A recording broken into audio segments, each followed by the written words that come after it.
एक डेंजरस सच बताऊं? आप अपनी लाइफ को कंट्रोल नहीं कर रहे, आपकी बॉडी कर रही है। मतलब आप जो फील करते हो वो डिसाइड करता है आपका फ्यूचर कैसा होगा। लेकिन सबसे शॉकिंग बात यह नहीं है, शॉकिंग ये है आपकी बॉडी पास्ट और प्रेजेंट में डिफरेंस ही नहीं करती। तो फिर क्या हो रहा है अंदर? जब आप बार बार स्ट्रेस फील करते हो, आपकी बॉडी उस इमोशन की एडिक्ट हो जाती है। एक पॉइंट के बाद रीजन की जरूरत नहीं होती, आपकी बॉडी खुद ही एंजाइटी क्रिएट करती है। इसलिए कभी कभी आप बिना रीजन एंग्शियस फील करते हो। तो क्या आप स्ट्रेस फील कर रहे हो या आपकी बॉडी आपको फील करवा रही है? अब अगर ये सच है तो एक और चीज समझना जरूरी है।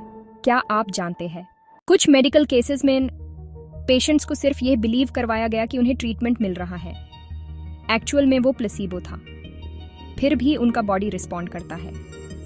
कुछ स्टडीज में पेशेंट्स को फेक सर्जरी दी गई, सिर्फ इंसिजन हुआ, अंदर एक्चुअल प्रोसीजर नहीं हुआ, फिर भी उनका पेन इंप्रूव हो गया।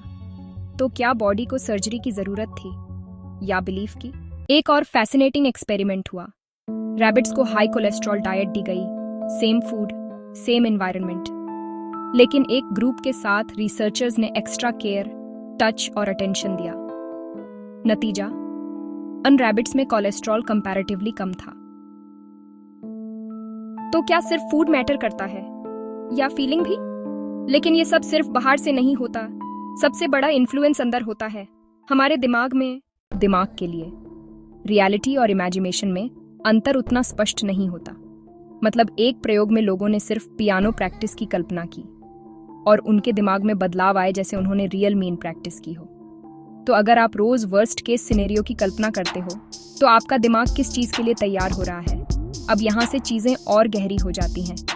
व्यक्तित्व मीन्स बार बार आने वाले विचार प्लस बार बार आने वाली फीलिंग्स। आप जो बार बार महसूस करते हो वो आप बन जाते हो। तो आप व्यक्तित्व हो या पैटर्न? अब सबसे खतरनाक लेयर, आप सिर्फ आदतों के आदी नहीं होते, आप भावनाओं के भी आदी हो सकते हो। इसलिए कुछ लोग एक ही तनाव को बार बार अनुभव करते हैं। आप समस्या को दोहरा नहीं रहे, आप भावना को दोहरा रहे हो। अभी तक जो मैंने बताया वो थोड़ा डरावना लग सकता है, लेकिन यहाँ से कहानी बदल जाती है। कुछ लोगों ने गहरे फोकस, ध्यान और भावनात्मक बदलाव के माध्यम से अपनी जिंदगी में बदलाव अनुभव किए। डॉक्टर डिस्पेंसा की वर्कशॉप्स में लोगों ने रिपोर्ट किया कि उनका तनाव कम हुआ और उन्हें स्पष्टता महसूस हुई। ये तुरंत जादू नहीं है, ये धीरे धीरे होने वाला बदलाव है। मतलब आपका शरीर आपको ट्रैप किया सकता है और आजाद भी। अब एक सेकंड रुककर सोचो, अगर विश्वास शरीर को प्रभावित करता है, कल्पना दिमाग को ट्रेन करती है, भावना शरीर को कंडीशन करती है, तो आप रोज अपने आप के साथ क्या कर रहे हो? आइए जानते हैं आप क्या कर सकते हो। सबसे पहला स्टेप, बदलाव नहीं, नोटिस करो। ये मेरा पुराना पैटर्न है। ये लाइन आपको विक्टिम से ऑब्जर्वर बनाती है। दूसरा, शरीर को संकेत दो।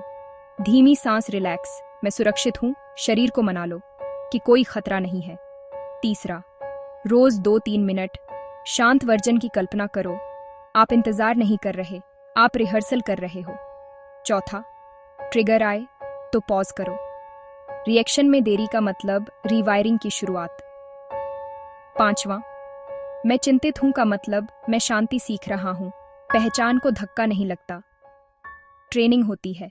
आपका दिमाग आपके खिलाफ नहीं है, वो बस दोहराता है जो आप उसे महसूस करवाते हो। तो असली सवाल ये नहीं है कि आपके साथ क्या हुआ, असली सवाल ये है आप रोज क्या रिहर्सल कर रहे हो। आप अपने अतीत के शिकार हो सकते हो या अपने भविष्य के डिजाइनर। वैसे अगर आप इस कॉन्सेप्ट को और गहराई से एक्सप्लोर करना चाहते हो तो मैंने किताबों का लिंक डिस्क्रिप्शन में दिया है जहां से ये आइडियाज इंस्पायर्ड हैं। अगर इसने आपको अलग तरीके से सोचने पर मजबूर किया तो कमेंट में रीवायरिंग लिखो।